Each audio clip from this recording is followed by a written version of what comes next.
Assalamualaikum warahmatullahi wabarakatuh. Perkenalkan, nama saya Didi Marahayu, calon pekerja sosial ahli pertama di Dinas Sosial Pemberdayaan Perempuan dan Perlindungan Anak Kabupaten Belitung. Saya peserta CPNS golongan 3 kelompok 2 dengan Widya Iswara, Bapak Imam Rosadi. Hari ini saya akan menjelaskan tentang Learning Journal, Manajemen ASN, dan Smart ASN.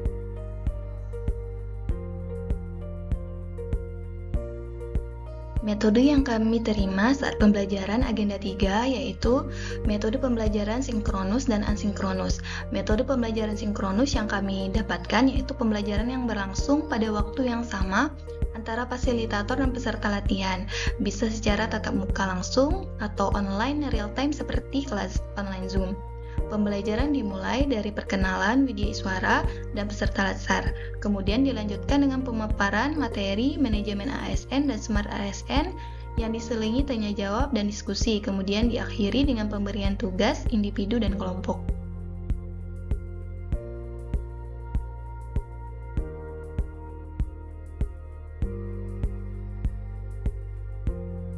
Dari materi yang saya pelajari tentang manajemen ASN, yaitu saya memahami bahwa seorang ASN memiliki kedudukan dan peran, yaitu pelaksana kebijakan publik, pelayan publik, perekat dan pemersatu bangsa. ASN juga memiliki hak dan kewajiban. Hak ASN yaitu gaji, tunjangan, dan pengembangan kompetensi, sedangkan kewajiban yaitu melaksanakan tugas dengan penuh tanggung jawab, profesional, dan memberikan layanan prima. Dalam menunjang itu semua, ASN memiliki kode etik sebagai panduan perilaku dalam melaksanakan tugas. Di dalam manajemen ASN, saya juga mempelajari tentang sistem merit, yaitu penyelenggaraan sistem manajemen ASN sesuai dengan prinsip meritokrasi, yaitu kualifikasi, kompetensi, dan potensi, serta kinerja. Tentunya juga didukung dengan adanya mekanisme pengelolaan ASN, yaitu penyusunan dan penetapan pegawai, pengadaan, pengangkatan, dan jabatan, pengembangan dan pola pikir, dan pengelolaan pensiun.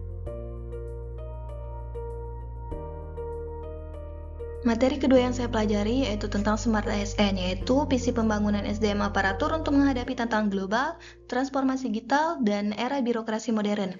Di dalam Smart ASN terdiri dari 4 pilar, yaitu digital skill, digital kultur, digital etik, dengan digital safety. Digital skill yaitu menguasai keterampilan teknis dalam menggunakan perangkat dan aplikasi digital. Digital kultur menanamkan nilai-nilai kebangsaan, keberagaman, dan budaya positif di ruang digital. Digital etik membentuk sikap, perilaku, dan tata krama yang baik saat berinteraksi di ruang digital. Digital safety yaitu meningkatkan kemampuan melindungi diri, data pribadi, dan perangkat di ruang digital. Pada pembelajaran sinkronus, kami diberikan tugas oleh fasilitator yang terdiri dari tugas individu dan tugas kelompok.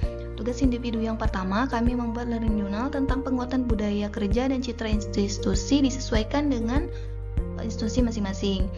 Dan tugas kelompoknya kami diberikan tugas untuk membuat video podcast. Yang kedua, kami membuat tugas identifikasi isu, memilih core isu dengan teknik APKL USG, yang selanjutnya dianalisis dengan menggunakan teknik Fishbone. Tugas yang ketiga yaitu kami membuat video tentang rekomendasi solusi dari identifikasi isu dan membuat paparan tahapan identifikasi isu sampai dengan rekomendasi solusi.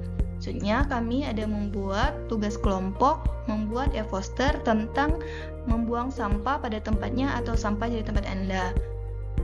Dan yang terakhir kami membuat tugas learning journal terkait pembelajaran Agenda 3 tentang manajemen ASN dan Smart ASN. Kesimpulan pembelajaran Agenda 3 tentang manajemen ASN dan Smart ASN, saya memahami bahwa seorang ASN berarti siap mengabdikan diri kepada bangsa dan negara secara profesional, berintegritas, disiplin, serta berorientasi pada pelayanan publik. ASN harus adaptif terhadap perubahan dan menjadi teladan dalam menerapkan nilai berakhlak. Beberapa aksi dalam penerapan pada instansi yang akan saya lakukan yaitu melaksanakan tugas dengan profesional, berintegritas sesuai dengan nilai-nilai dasar ASN, penguatan infrastruktur digital menggunakan aplikasi resmi pemerintah seperti Srikandi, Simponi, peningkatan kompetensi mengikuti pelatihan digital, masukan dari pembelajaran materi Agenda 3 dalam pembelajaran dan penerimaan materi yang membutuhkan konsentrasi dan semangat. Peserta sering kaku, tegang, dan sering tidak fokus. Untuk itu, agar suasana lebih santai dan membantu menyegarkan peserta, perlu pemberian ice breaking, aktivitas ringan dan cair, games ringan. Demikianlah learning journal saya tentang agenda 3 mengenai manajemen ASN dan Smart ASN. Jika ada yang kurang berkenan, saya mohon masukan dan sarannya. Saya ucapkan terima kasih. Saya akhiri wabillahi taufiq wal hidayah. Wassalamualaikum warahmatullahi wabarakatuh.